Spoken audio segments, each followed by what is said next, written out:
So, I was going over the chapter on rotational motion, and there's a lot of new material. So I figured I'd try to write or try to share a video that ties it a little bit more with some of the things that you've already covered, so that maybe going through the textbook and solving the answers is a little easier. So this particular set of equations should be pretty familiar to you by now. Basically, the three equations that define linear motion. And you may recall that when I was there, we sort of highlighted the fact that there were three things that each of the equations missed out on. And that was the reason why we decided to choose one equation over another. And in the first one, let me get a pen. In the first one, what we have is the distance is missing. In the second one, we have velocity, the final velocity missing. And in the last one, we have time missing. So we can always define the final velocity in terms of the initial velocity with one of these equations. And so when we look at this particular chapter, there might have been a section that you're like, aha, this seems a little familiar. And it's basically these sets of equations. And the only difference that we have here is that we're using different symbols. And the intuition that I want to tap into is the fact that back in the day we would be defining things in terms of how things were moving in a particular linear direction. So let's say this was your initial point, this was your final point. Aha, we've got some acceleration and velocity changes happening, but that's all there is to it. Now we're doing things in terms of rotation, and for simplicity we're not saying that it's like moving in squiggly ways and going all haywire. We're saying that we have a fixed center point, and then we are moving along a fixed radius, right, for a particular distance. And what is that distance? That distance is the arc that you cover along the circumference of a circle. And so we can take all the benefits of our knowledge about how the circle operates and translate one for one what we used to know as a single line and sort of wrap it around itself. And so right here, when we do those substitutions, this omega then becomes our new speed, where we call it the angular speed, and alpha becomes our new acceleration, the angular acceleration. And theta is the angle, and the angle, as you're familiar with it, is sort of the angle that you use with a protractor. But it also can represent the distance that is covered. That is, if you cover a third of the circle, right, or maybe this is like a sixth of the circle, that 1/6 of a distance can be, you can go about saying this is whatever 2 pi r, pi r squared, well, more like 2 pi r distance, and do all those calculations. You can do that, but how it's a lot easier to collapse and say, oh, I've traveled this certain distance that I'm going to represent using angles. Right, so it doesn't really make sense to call it I traveled 30 degrees, but it's basically doing that same sort of representation because we know that we have certain fixed things, that is a radius and the fact that we're following the circumference, that the angle just becomes a really convenient representation. So given that, you may be familiar with this equation, and the mapping for it in rotational space is pretty much one for one, where instead of x, where x is the linear distance, we're now using angles, and where velocity, we're now using angular speed. And the consequences of making that kind of translation is actually really interesting. And so the reason behind that is because now we're going to define our motion along this circular bit, right, using vectors. And you might hear, vectors, I hate vectors.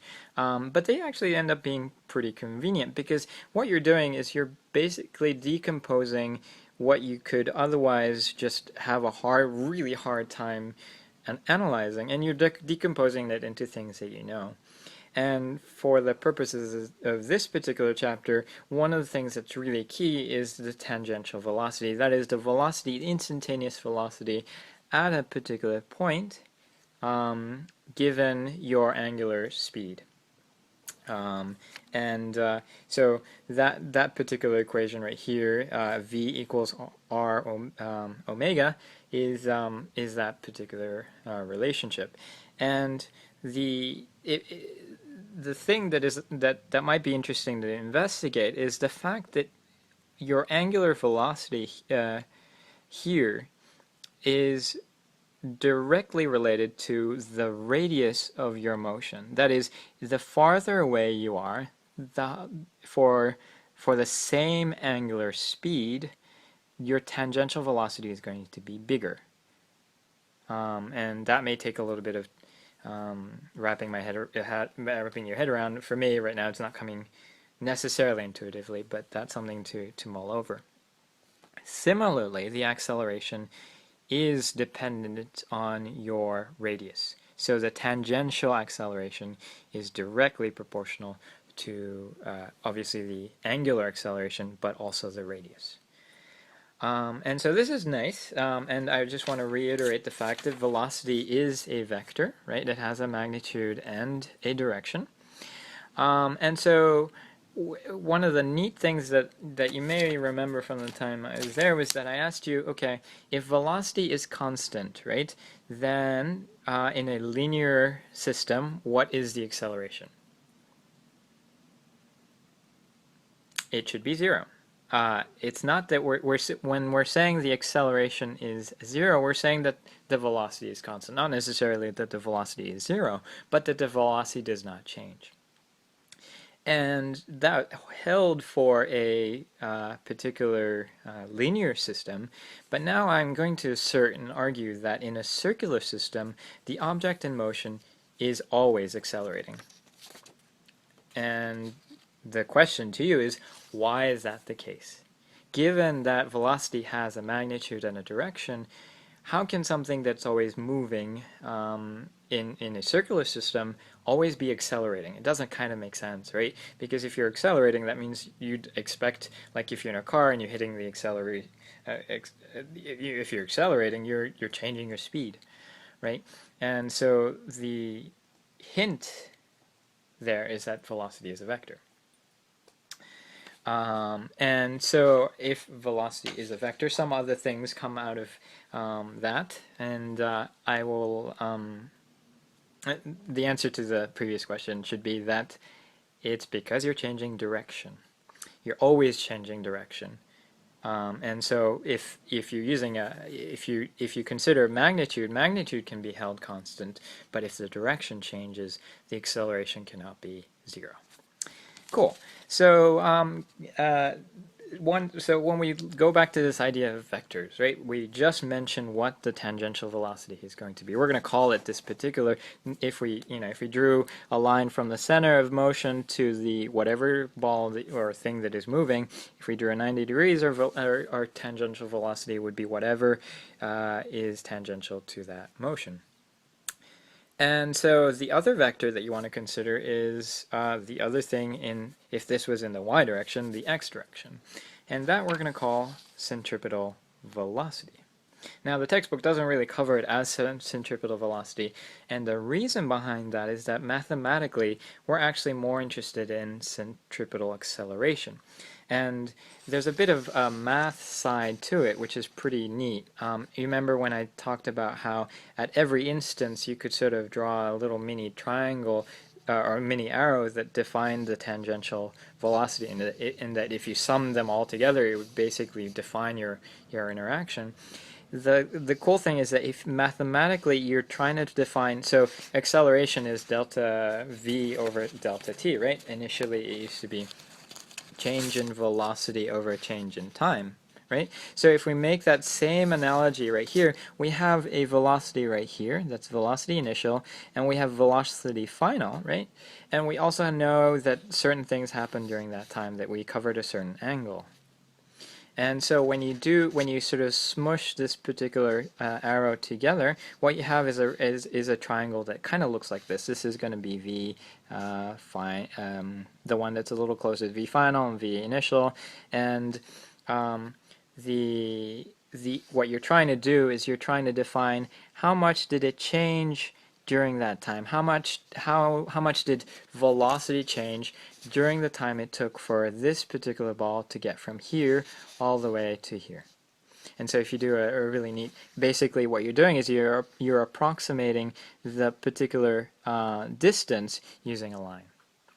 And so it's a little more detail than you'd like to care about, but the idea is that we're more concerned with centripetal acceleration here, because acceleration also means that you get to use Newton's wonderful law of F equals ma, and that will be covered very shortly. But the main equations that you want to concern yourself with is that acceleration, that centripetal acceleration, which is basically the magnitude of acceleration that is pulling the thing away from into the center of your motion. So if you're moving around in this particular circumference, we're defining this particular acceleration that's pulling it in, or in other words, preventing it from flying out. It's you can sort of imagine like going around a curve, a sharp bend in the road. There is a component of acceleration that is pulling you in. If that acceleration is not sufficient enough, you're going to spin out and fall off the cliff or whatever. Tragic. But the centripetal acceleration here is directly related to the tangential velocity, which is why we're using the tangential velocity to begin with, because it's a convenient way to define our acceleration. And so, recalling what we said about tangential velocity, it's directly proportional to radius and angular speed. Then, when we do our substitutions, the acceleration, centripetal acceleration, is now directly proportional to the radius multiplied by the squared of angular speed. That should be a little familiar to you somewhere. Do you remember seeing a acceleration relative to the square of velocity somewhere? Okay. So moving right along, some of the more secondly important parts of the chapter are that once we have acceleration, just like I said before, we can use F equals ma. And why do we need that? Well, because we can now start defining forces that the textbook calls forces that cause centripetal acceleration, which is rather unintuitive because we would expect the acceleration to be a force. But they're actually correct that there isn't actually a force that like the acceleration isn't creating a force. It's the force of whatever is keeping this particular system in place that is causing the centripetal acceleration. Because, for example, if you were to imagine twirling a ball around the string right now, and you're standing right in the middle here, and you're suddenly, by misfortune, this particular string snaps. The question to you then is, what is going to be the motion of the ball? And there are some intuitive thoughts to it, but it's a good question to ask, and I will not answer it. So once we use F equals ma, we can then start defining the centripetal force, quote-unquote force, in terms of the mass of the object and the centripetal acceleration. So far it's a little confusing, right? But we've basically gone from F is a derivative. It can be derived from a centripetal acceleration, which can be derived from tangential velocity, right, which can be derived from angular speed and angular velocity. What am I saying? Sorry, radius and angular speed, and then, in concert with that, we have angular acceleration. But this is radius and angular speed. Sorry, I don't want to confuse you. Cool. So, given that we have forces, Newton, being the guy behind all these laws, said, "Oh, that's great. What are the things that move? There are cars, there are coins. Oh, but there are planets as well." And so he went about on this massive tangent, and said, "Okay, well, if we have planets, can we start defining gravity in terms of the attraction, what are the attractive forces that cause planets to stay in touch with each other rather than fly off into the outer space of the outer space." And so he promptly went about testing this out with his own systems. I've forgotten what they were, but his general observation was that you can define the attractive forces between two masses as a function of their mass, their individual mass, and this gravitational constant, which is not the same as the acceleration due to gravity. So that's kind of important to keep in mind. This capital G is not the same as small g. The intuition here is that the attractive forces between two masses is directly proportional to how big they are in terms of mass, so how heavy they are, and how close they are to each other, and inversely proportional. So basically, the closer the distance, the smaller they are, the greater the attraction. And it sort of makes sense, I guess. It's very hard to sort of think of it in a massive environment like space, but the idea here is that we can start looking at gravity as being something that allows things to be, it allows things to exert forces on each other. I don't think there are any problems that come out of that in the solution set, or in the problem set for this week, but I thought it was just important to talk about. And the last topic here is potential energy. And you won't be able to get away from the kinetic energy and potential energies from previous chapters.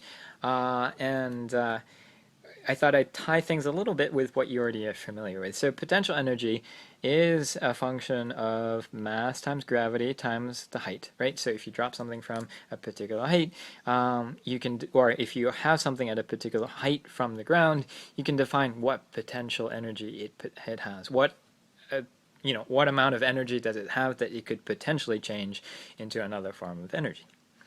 And so you've sort of looked at mgh. I think you may have actually written this as magh, where mg is the same as the acceleration due to gravity, right?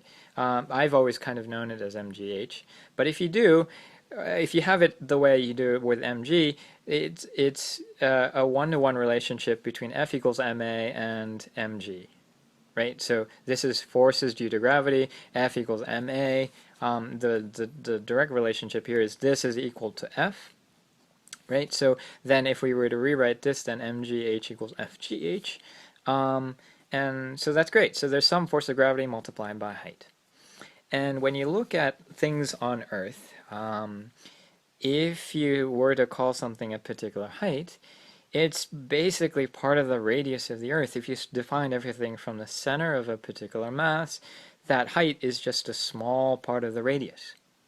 And so the equation that the textbook covers in terms of potential energy is pretty neat, because if you look back at the equations connecting planets together, right? This is essentially a force of attraction between planets. But if we think of it as an external force applied to the Earth, it almost sort of translates to a general kind of force of gravity, right? And so if you do that, then if you were to call this particular force as force of gravity, sort of quote unquote, where this particular mass is some mass that you're trying to find the potential energy for, and this is the mass of the Earth, right? We're looking at this really like dynamically in terms of like this is the Earth.